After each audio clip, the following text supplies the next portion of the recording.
Hey, what's up, everybody? BDO44 coming at you with another video. All right, so we got a game in an hour. Playoff basketball crept up on me. It's Saturday, so I'm preparing my mind as if the game's 5:39. We got a game at 11:30, I believe it is. Toronto and Philadelphia. Um, so basically, the story surrounding this game is Joel Embiid's finger. He has a torn ligament in his right thumb that he's probably going to need to have operated. But of course, when you have situations like this, the playoffs, he's the possible MVP, somebody going for a championship. They have big things going on. He ain't about to let a thumb keep him from being on that basketball court. I can tell you that right now. You know, and someone who's missed so much time with injury and is shaking off the injury-prone, reputation. He ain't about to let that thumb keep him from playing in this next basketball game. But the thing I'm going to look at is how he feels about it as this series progresses, as these playoffs progresses. Now that everybody knows it's hurt, of course, it's going to get swung at. People are going to be trying to swipe at that hand left and right, and that's going to get old quick. And I am not a medical professional or expert by any stretch of the imagination, but I can imagine you can make that particular injury worse. Definitely can. So this is a situation where even though the NBA is saying he's going to play through it, he's saying he's going to play through it, I'm telling you that I've watched a lot of basketball over the years, and with an injury like this, it's day to day. It's day to day. Because it just comes down to a pain tolerance, risk. It's like a risk situation. How much of a risk is he going to allow himself to take in terms of injuring this thing? Can he effectively maneuver and do the things that he needs to do with a torn finger, a torn ligament in his shooting hand? That's essentially what you're looking at. It's his shooting hand. This would be a lot better if it were left. And even he is ambidextrous and can finish with his left easily. When it comes to shooting his jumpers and all of that, how are you going to grip a ball if your thumb is messed up? So this is a very serious situation. And of course, not to zoom ahead too far, but you do understand that this likely means he's going to have that surgery in the offseason, which means he'll probably miss the start of next season with that hand. So, depending on how fast it heals, of course. So this is a big deal. But they still have a game to play. And fact of the matter is, they could really get a stranglehold on this series right now. The Toronto Raptors are a team that's just depleted. They don't have what they need. They're not getting nothing out of players like Fred VanVleet, Pascal Siakam. They had a no-show in the last game. And they've turned back into the baby dinosaurs. It's really sad because we thought they had shaken that off. They picked up a player like Scotty Barnes in the draft. Unfortunately, he hasn't been available to them. I don't know what his availability is for tonight. I should have checked, but it's one of those today rather. But it's one of those situations where I don't expect for him to be ready in an early game in the morning if he wasn't ready in the previous game. So we'll see what happens there. But I'd imagine he's doubtful. So this is a situation where I'm looking at Gary Trent Jr.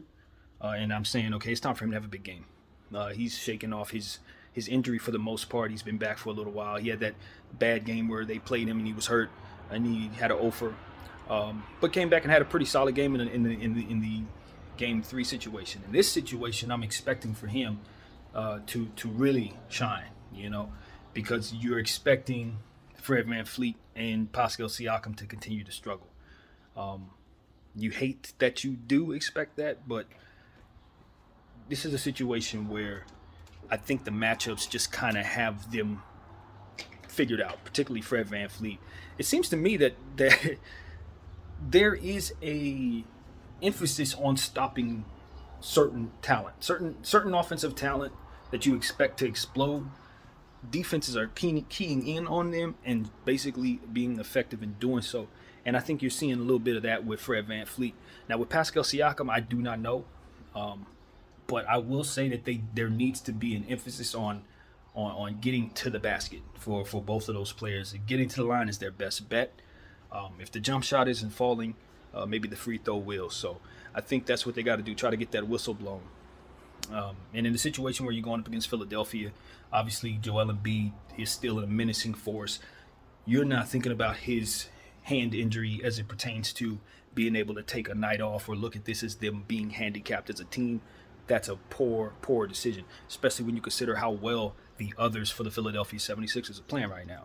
I'm looking at a guy like Tobias Harris. Had a triple-double in the last game. He's been playing great defense, been playing within the flow of the offense, has been getting his without necessarily having plays run for him all the time.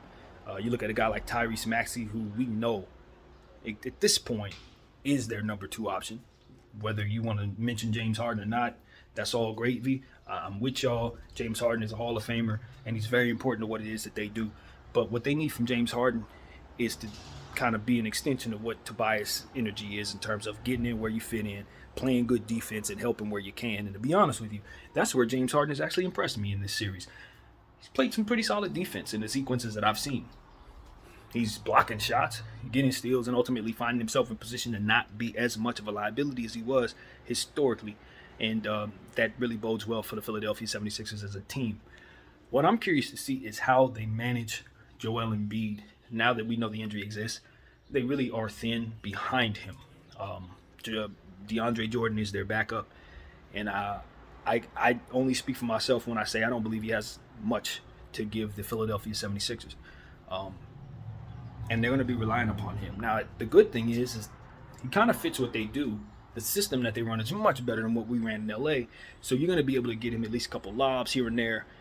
He will be more effective for Philly than he was for the Lakers. But still, I don't think that relying upon him is wise at all. You're going to have to dig a little further back or arrange some things in such a way for you to have some lineups that maybe you can have without Joel Embiid a part of and still not have him a part of it too. Basically what I'm saying to you. That's just what I see there. Anyway, Furkan Korkmaz, I don't know if they're playing a lot of these guys. So you look at like Shake Milton, and it's all about how Coach Rivers feels about playing those guys. So, like, for example, myself, I think a guy like Furkan Korkmaz can really help you in a game like this. It's a home game. It's a road game, but nevertheless, you expect him to be able to stretch the floor, and you expect for him to be able to kind of have some open looks, being that there's going to be a lot of tension on the other guys, obviously. Tyrese Maxey is drawing so much attention at this point because you know he can go for 35, and he's really, really fast and all of that. So his dribble penetration in situations where Joel Embiid is not on the floor is obviously going to be key, getting to the teeth of the defense and continuing to score in the paint at all times. I know Joel Embiid likes to catch the ball a little further away from the paint than maybe most centers. Most pundits have pointed out what happened there at the end of that game. I believe it was game 2. I don't know. My mind is flustered in that way. But it was a situation where it was a play at the end of the game where he caught the ball so far away from the key that it was kind of comical to a lot of us. But that is how they like to run. He's a player who has multifaceted offensive talent. He can score from 3 levels, and so yeah, he does like to catch it in certain positions, in certain key areas further away from the paint, because he has rhythm shots that he's been practicing all his life that he can hit probably just as comfortably as he feels in the paint. His size just kind of makes you zero in on the fact that he's big and you have to have a big guy in the paint. But I think that limits these guys. And as we get into a space where more players are more multifaceted, we are going to have to get it out of our minds that the big guy must inhabit the paint and start giving those big guys players that can inhabit the paint so that they don't have to. Let's stop strangleholding big guys in their skill sets just because you're used to old guys being limited and being able to take advantage of size in the paint. Yes, did it help them? Of course. Is it a big facet of the game? Of course. Inside out works. But guys can play now. No disrespect to the old school guys, but you got big fella like Joel Embiid to cross you up and dunk on you and fade away like Kobe. He ain't playing like Shaq. He playing like Kobe. So Kobe ain't always catching the ball on the block. If Kobe was 7'3", you would never want him shooting jump shots. I think at this point you just got to kind of branch out, open your mind a bit and understand that we're looking at unprecedented stuff with these players and let them operate from places from which they're comfortable. You want paint presence? Get you a paint player, but let Joel float around if he wants to. And find a way to make that make sense. And I think you'll be happy you did, because he's better than just sitting in the paint like my guy Shaq, turning around and dunking on people. No disrespect to my man Shaq, but this guy can do a lot more than that. Simple as that. So, and with that being said, get in the paint, Joel. Stop playing around. Seriously, with that being said, until they figure that out, you're going to have to be more traditional in order to help your team win. And that's a reality that he's going to have to face too. They do have a traditional situation. You are a massive player that can't be guarded. And so the closer you are to the basket, the more whistles you're going to get, the easier the buckets, the more advantage you give your team. So I want them to work their way to that stuff that we were talking about. But until they get there, you're going to have to be in the paint a little more. And it's going to help you when you do. But they will be whacking at that hand. So guard accordingly for whatever that's worth, obviously. Okay, now, Toronto. OG Anunoby. It's time to have a huge game, brother. I know you got it in you. Once again, another player like Gary Trent Jr., who's come back from injury, kind of been back for a little while, should be getting his conditioning back to his normal self. OG Anunoby at his normal self is one of the best small forwards in basketball. One of the most underrated small forwards in basketball. And I know what he can do, and that is one of the players that make them impossible when they're fully healthy. You got Scotty Barnes out there, you got Pascal Siakam out there, you got Gary Trent out there, and you got him out there. It's too many forwards to deal with that can all do a multitude of things on both sides of the floor. When you start removing those players, they're still a little dangerous, but then you start seeing their size disadvantage with their centers start to be more of a glaring problem.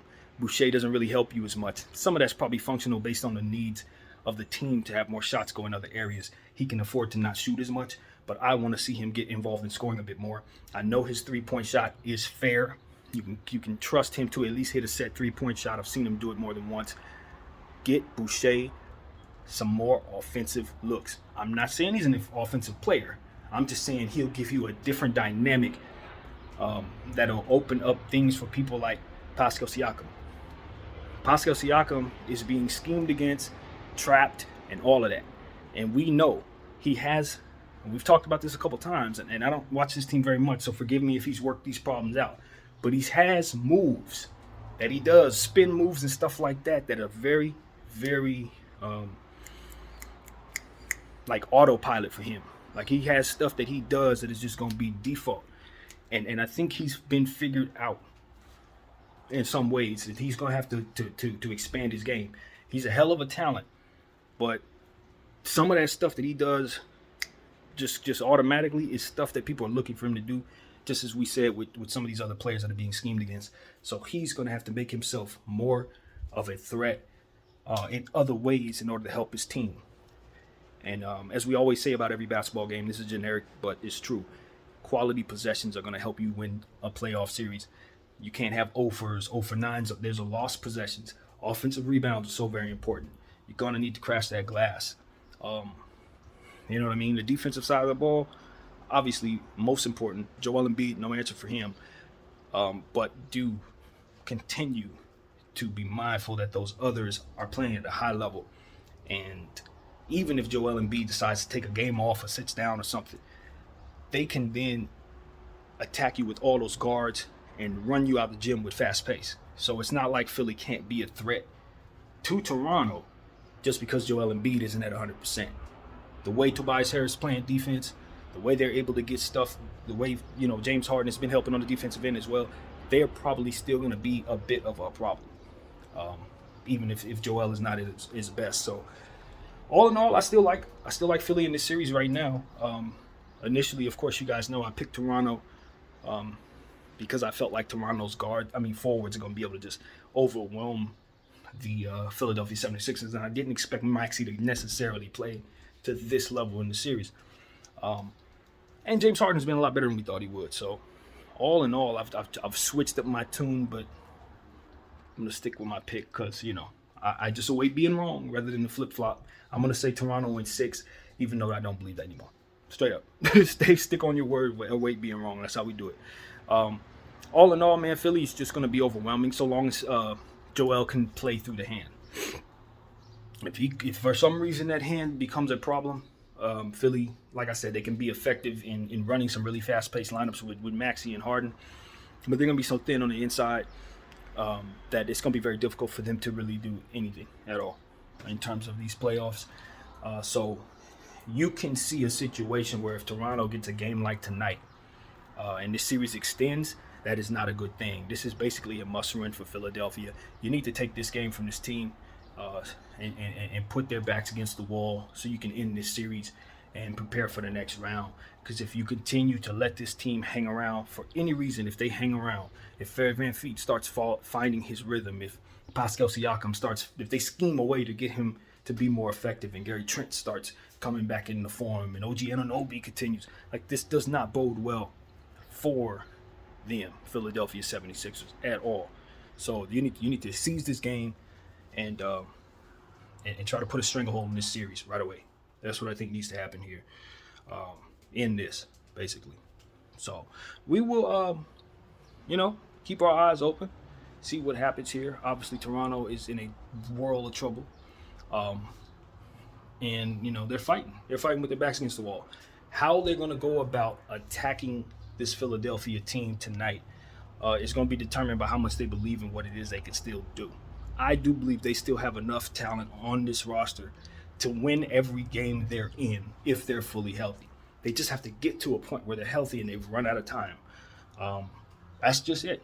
Toronto, if they can reel it back and just be 100% to start the series, I still think they have a great chance of being the victors at the end of this thing. It'd probably take 7 games, but they got the talent. They're just not getting enough out of everybody. And when you remove Scotty Barnes from the lineup, what people don't understand is Scotty Barnes does a lot for their ball movement. Scotty Barnes does a lot for making sure Pascal gets the ball in positions that he likes. He takes pressure off of guys like Fred VanVleet because the defense has to pay attention to him, and because he takes so much out of people on the other end, defending him, hounding him, and all of that with his huge frame. Without him out there, you can not only relax to a degree in terms of the defense because you don't have that dude out there, but the boards come more easy because he gets on those. Easy buckets don't come as easy for Toronto because he gets those. You just don't realize what all Scotty does. When you look at his assist numbers, you realize exactly how much he does for the others on that team. Scotty Barnes is the center of the wheel for this Toronto club. And when you remove him from it, it's sort of like removing Draymond from the Golden State Warriors. It's sort of like the dynamic the Nets have without Ben Simmons. Even though you haven't seen him, it's the same thing. He's the guy that's going to make things happen on both ends of the floor. He's the guy that's going to quarterback the defense, most importantly. And he's also somebody who's going to get a lot of easy buckets and boards at all times, setting hard screens, and yet another player you can throw at somebody with 6 hard fouls. So that is missing, and that is why Toronto looks so flustered. They just need him to come back and be the glue guy to bring everything together. Then everybody can rotate around him with the chaos that he causes and get easy buckets, get their jump shots going, find the rhythm, etc. So, yeah. You can see the importance of a Scotty Barnes on Toronto's team here going forward, and more of an emphasis is going to be put on players like that.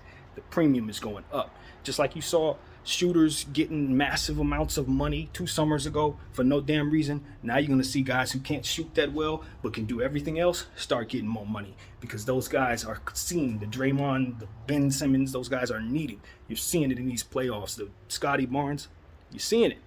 Teams can't function without those glue guys, those two-way guys that maybe don't stretch the floor like that, but do every single thing else.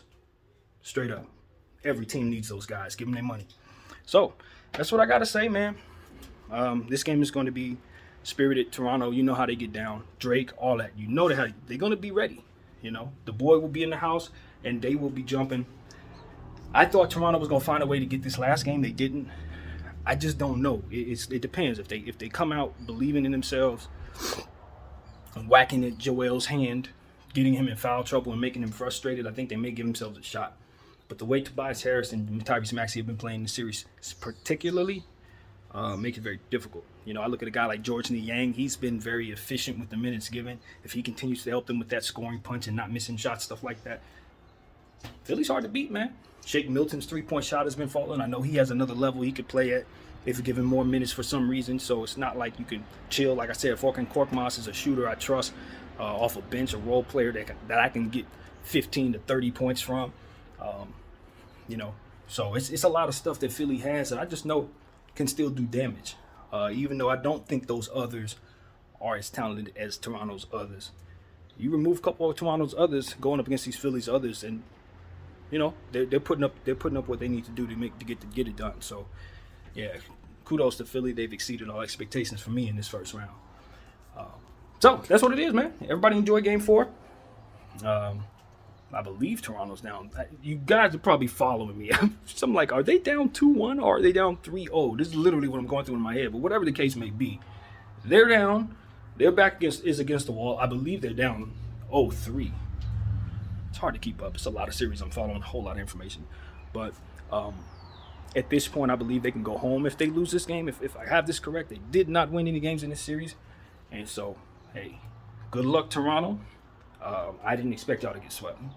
No part of me thought that at all. But right now, I just don't have a feel for what to expect in terms of what I'm leaning toward in this game.